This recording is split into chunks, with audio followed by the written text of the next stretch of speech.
Bilirsiniz niyə övladınız ingilis dilini bildiyi halda buraxılış imtahanında zəif nəticə göstərir? Mən İskəndərova Xumar 20 ildən çox təcrübəmə dayanaraq deyə bilərəm ki, bunun bir neçə səbəbi vardır. Müəllim, valideyn və şagird əməkdaşlığı ən başlıca amillərdən biridir. Bu tamlıq pozularsa, o zaman şagird buraxılış imtahanında zəif nəticə göstərəcəkdir.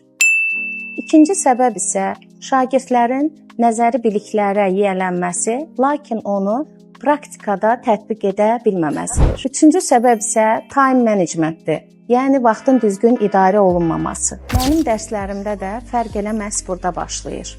Mən şagirdlərə nəzəri biliklərlə yanaşı, praktik bilikləri də aşılayıram.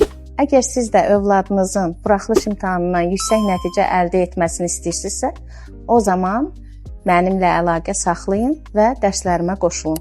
Hər bir şagirdə individual yanaşılaraq səhvlər analiz olunur və nəticələr valideynlərlə bölüşülür.